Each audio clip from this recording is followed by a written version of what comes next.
ሲአርፒ ቴስት ምንድን ነው? ይህ ቴስት ለምንድን ነው የሚታዘዘው? ጥቅሙስ ምንድን ነው?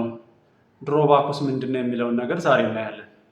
ሲአርፒ ኖርማሊ ፕሮቲኖች ናቸው። እነዚህ ፕሮቲኖች በሊቨር ሴል ወይም በጉበት ሴሎች አማካኝነት የሚመረቱ የሆኑ ፕሮቲኖች ናቸው እና ከዲቴክሽን ሊሚታቸው በላይ ሲመረቱ እነዚህ ፕሮቲኖች የጤነኝነት አይደሉም።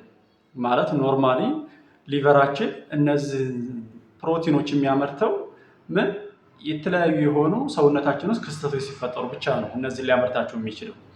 ስለዚህ ፕሮቲኖቹ የሚመረቱ ብዙ ጊዜ ኢንፌክሽን ኦር ኢንፍላሜሽን ሰውነታችን ውስጥ ሲኖር ነው ማለት ነው። ስለዚህ እነዚህ ኢንፌክሽን ኦር ኢንፍላሜሽኖች ምንድን ናቸው? እነዚህ አይዘር ባክቴሪያል ኢንፌክሽን ሊሆኑ ይችላሉ፣ ኦር ቫይራል ኢንፌክሽን ሊሆኑ ይችላሉ፣ ኦር ቲሹ ኢንጁሪ ሊሆኑ ይችላሉ፣ ኦር አውቶ ኢሚዩን ዲዚዝ ሊሆኑ ይችላሉ፣ እንዲሁም ሌሎች ነገሮች ሊሆኑ ይችላሉ።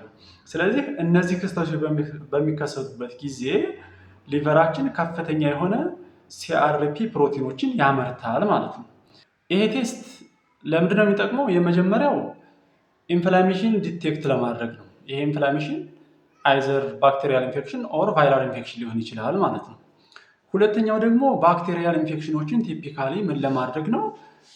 አሉ ወይም የሉም የሚለውን ነገር ለማየት ነው። ከዛ ውጭ ግን ምንድን ነው እነዚህ ባክቴሪያል ኢንፌክሽን ኦር ቫይራል ኢንፌክሽኖች ኖረው ትሪትመንት ተሰጥቷቸው ሰዎቹ ትሪትመንቱ ሰርቷል ወይም አልሰራም የሚለውን ነገር ቼክ ለማድረግ ኦር ሞኒተር ለማድረግ ነው ማለት ነው የምንጠቀምባቸው። ከዛ ውጭ ከባክቴሪያል እና ከቫይራል ኢንፌክሽን ውጭ ያሉት ለምሳሌ እንደ ትራውማ፣ እንደ ቲሹ ኢንጁሪ ያሉ ነገሮችን ማኔጅ ለማድረግ ነው ማለት ነው የምንጠቀምባቸው። ስለዚህ እነዚህ ቴስቶች ግን ሁለት አይነት ናቸው። የመጀመሪያው ይሄ ስታንዳርድ ሲአርፒ የምንለው። ስታንዳርድ ሲአርፒ ማለት ምንድን ነው? አይዘር ኳንቲታቲቭ ኦር ኳሊታቲቭ ሊሆን ይችላል። ያው ላብራቶሪ ላይ ብዙ ጊዜ አሁን ኳሊቴቲቭ እየቀረው ኖርማሊ አውትዴትድ እየሆነ ነው። ኳንቲቴቲቭ ነው አሁን ሞር የሚፈልገው ማለት ነው። ስለዚህ ይሄ ኖርማል ኦር ኮንቬንሽናል ሲአርፒ የሚባለው ነገር ብዙ ጊዜ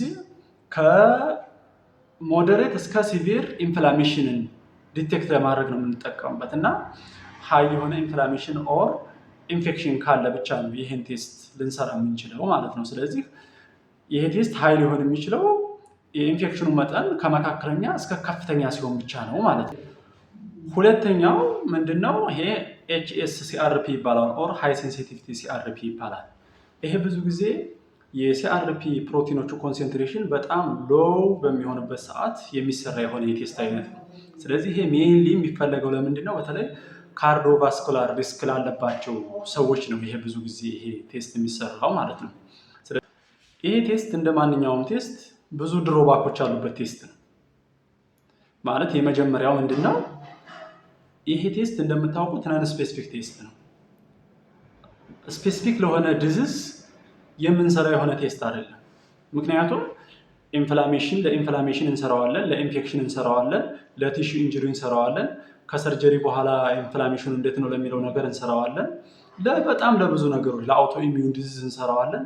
ስለዚህ ስፔሲፊክ ለሆነ ዲዚዝ ስለማንሰራው ይህ ቴስት ነን ስፔሲፊክ ቴስት በመባል ይታወቃል ማለት ነው። ሁለተኛው ምንድነው?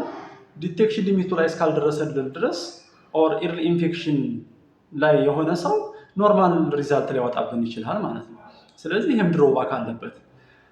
ሶስተኛው ደግሞ ምንድነው? ይህ ቴስት በዋናነት ባክቴሪያል ኢንፌክሽን እና ቫይራል ኢንፌክሽንን ስትሪክትሊ አይለይልንም። ኖርማሊ ባክቴሪያል ኢንፌክሽን ያላቸው ሰዎች ከ50 እስከ 100 ሚሊግራም ፐር ሊትር አካባቢ ይሆናል። ቫይራል ኢንፌክሽን ደግሞ ከዛ አነስ ያለ ይሆናል። አራተኛው ምንድነው? ይህ ቴስት በተለያዩ ነገሮች አፌክት ይሆናል። እስፔሻሊ ነን ኢንፌክሽየስ በሆኑ ነገሮች አፌክት ይሆናል። የመጀመሪያው ኦቤሲቲ ወይም ውፍረት ያለባቸው ሰዎች በዚህ ቴስት አፌክት ይሆናሉ። የሚያጨሱ ሰዎች አፌክት ይሆናሉ። ቲሹ ኢንጁሪ ያለባቸው ሰዎች አፌክት ይሆናሉ። ስለዚህ ይህ ቴስት በጣም ብዙ ድሮባክ ያሉበት ቴስት ቢሆንም በተለይ ኳንቲታቲቭ ቴስቱ በጣም አስፈላጊና በጣም ወሳኝ የሆነ ቴስት ነው ማለት ነው። አመሰግናለሁ።